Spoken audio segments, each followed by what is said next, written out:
Nos bastidores da obsessão. Exórdio. Pululam em torno da terra os maus espíritos em consequência da inferioridade moral de seus habitantes.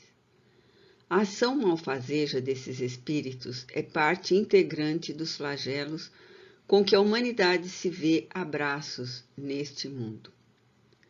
A obsessão, que é um dos efeitos de semelhante ação, como as enfermidades e todas as atribulações da vida, deve, pois, ser considerada como prova ou expiação e aceita com esse caráter.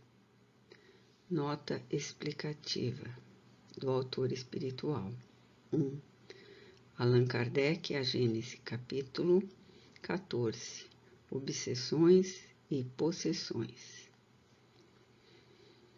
A obsessão, mesmo nos dias de hoje, constitui tormentoso flagício social. Está presente em toda parte, convidando o homem a sérios estudos.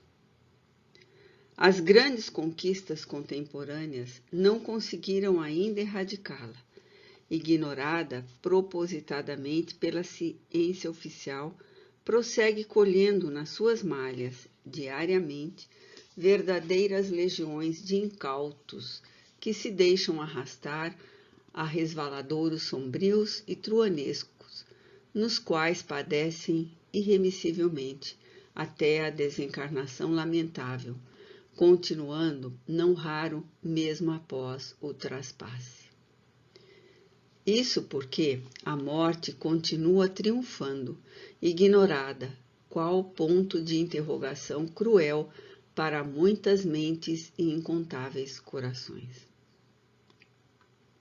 As disciplinas e doutrinas decorrentes da psicologia experimental, nos seus diversos setores, preferem continuar teimosamente arregimentando teorias que não respondem aos resultados da observação demorada e das constatações de laboratório, como se a imortalidade somente merecesse acirrado combate e não investigação imparcial, capaz de ensejar ao homem esperanças e consolações, quando tudo lhe parece conspirar contra a paz e a felicidade.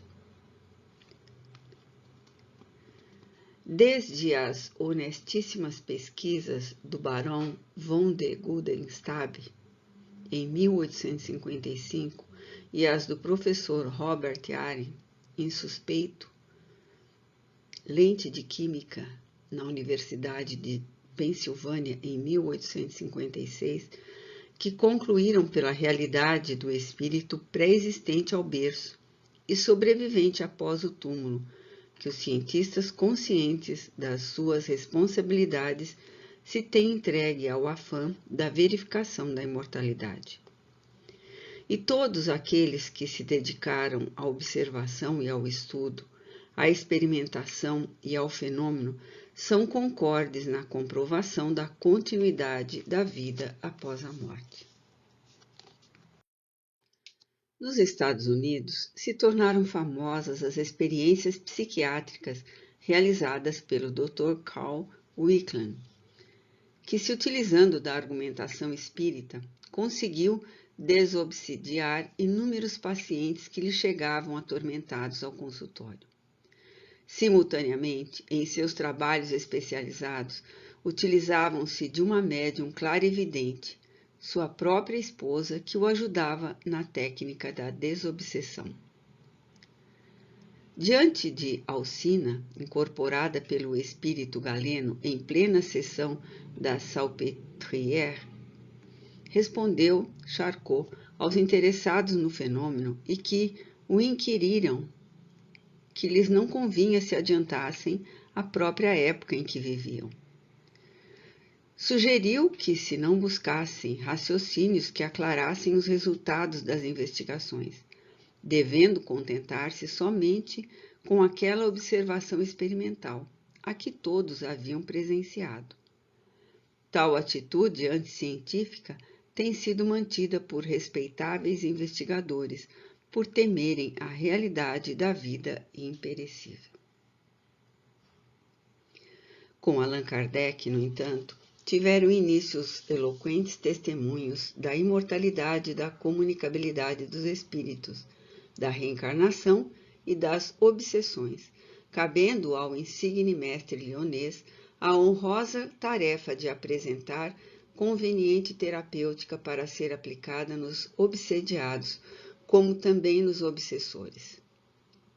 A partir da publicação de O Livro dos Médiuns, em janeiro de 1861, em Paris, todo um conjunto de regras, com um notável esquema das faculdades mediúnicas, foi apresentado a par de seguro estudo do espírito, nas suas diversas facetas, culminando com o exame das manifestações espíritas, organização de sociedades e palestras dos espíritos elevados, que traçam rotas de segurança para os que ingressarem na investigação racional dos fenômenos medianímicos. A bússola para o sadio exercício da mediunidade foi apresentada com rigoroso equilíbrio através da obra magistral. Entretanto, diante dos lancinantes problemas da obsessão na atualidade, tem-se a impressão de que nada até o momento haja sido feito a fim de ser modificado esse estado de coisas. De Kardec aos nossos dias, todavia, quantas edificantes realizações e preciosos estudos em torno dos médiuns, da mediunidade, das obsessões e das desobsessões têm sido apresentadas. Este capítulo dos problemas psíquicos, a obsessão, tem merecido dos cristãos novos o mais acendrado interesse. Apesar disso, avassaladoramente vem se mantendo em caráter epidêmico, qual morbo virulento que se alastra por toda a terra, hoje mais do que em qualquer época.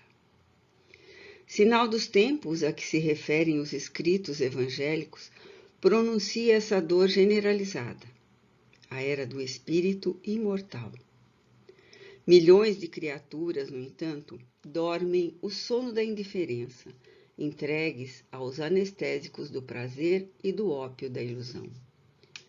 Por todos os lugares se manifestam os espíritos advertindo, esclarecendo, despertando. No entanto, o carro desatrelado da juventude corre na direção de abismos insondáveis. Os homens alcançam a maturidade vencida pelos desgastes da quadra juvenil, e a velhice, em desassossego, padece ao abandono. Os altos índices da criminalidade em todos os matizes e as calamidades sociais espalhadas na terra são, todavia, alguns dos fatores predisponentes e preponderantes para as obsessões.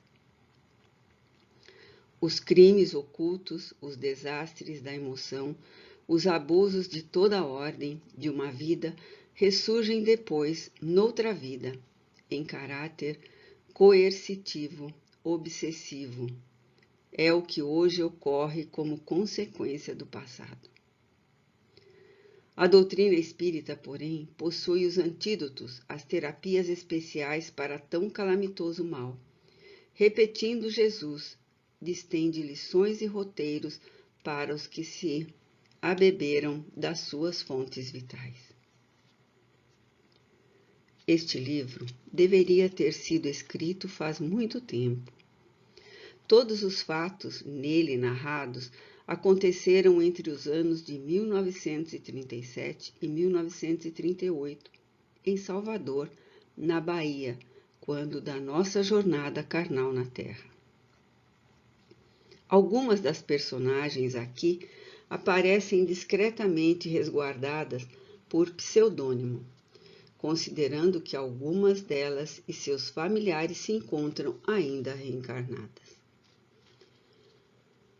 Como nos impressionassem as técnicas da obsessão utilizada pelos espíritos perseguidores e as técnicas da desobsessão aplicada pelos instrutores desencarnados, reunimos dados, fizemos verificação e hoje apresentamos o resultado das averiguações ao leitor interessado em informações do mundo espiritual sobre o palpitante problema das perseguições espirituais.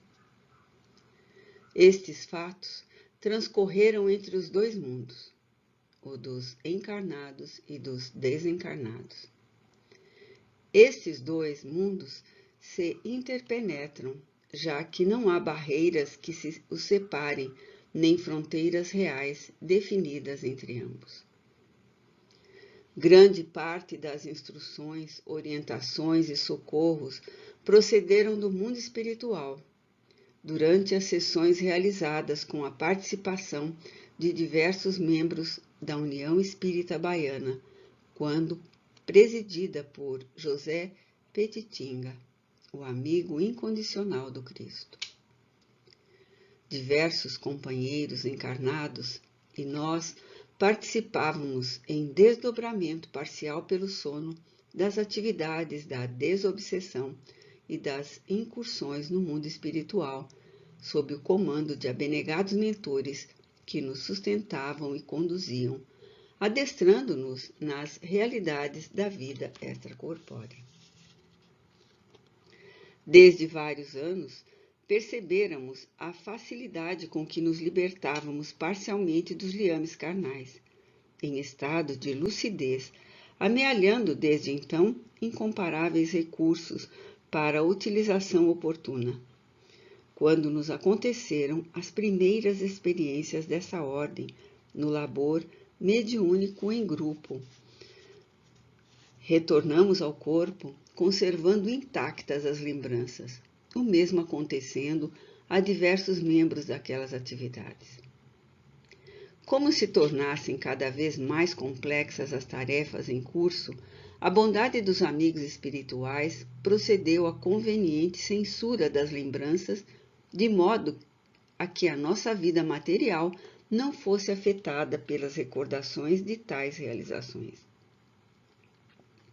Em confabulações com o Petitinga, quando ainda no plano físico, conseguíamos de certo modo acompanhar as disposições socorristas dedicadas aos membros envolvidos nas tramas da obsessão de que nos ocupamos nestas páginas. Foi, todavia, aqui, chegando, após a libertação dos liames fisiológicos pela desencarnação, que pudemos reunir todos os apontamentos que tínhamos necessidade, contando também com a valiosa cooperação do venerando amigo Petitinga e das entidades superiores que nos ajudaram naquele tentame, então coroado de êxito, mercê da Divina Misericórdia. Alguns dos subitens que constituem os prolegômenos desta obra apareceram oportunamente em alguns periódicos espíritas. Aqui se encontram por nós próprios refundidos para melhor entrosamento no conjunto. Reconhecemos a singeleza deste trabalho. Com ele, todavia, objetivamos cooperar de alguma forma com os nobres lidadores da mediunidade, os infatigáveis servidores das tarefas da desobsessão, que se dedicam confiantes e joviais aos trabalhos de socorro aos irmãos atribulados, deste lado de cá e do lado de lá, cooperando com o Cristo na implantação do mundo melhor a que todos aspiramos. Nada traz de novo que já não tenha sido dito. Repete fiel à técnica educacional de que o exercício é um dos mais eficientes métodos da aprendizagem, muitas lições conhecidas. Longe de ser um tratado sobre obsessão e desobsessão, é um ligeiro estudo prático através de uma família anatematizada pelas perturbações de além-túmulo. Imenso e fértil campo a joirar, a obsessão continua aguardando o estudioso mais bem adestrado e mais capaz para mais amplos esclarecimentos e mais eficazes elucidações. O nosso pálido esforço têm o escopo de chamar a atenção para o problema. Que outros, como já tem sido feitos por muitos, realizem a parte mais nobre e complexa da questão. Reconhecidos e sensibilizados pelo auxílio recebido do alto, que nunca nos tem faltado com o seu socorro, exoramos as bênçãos do Senhor para todos nós, servo incompetente que reconhecemos ser na sua vinha de luz e amor.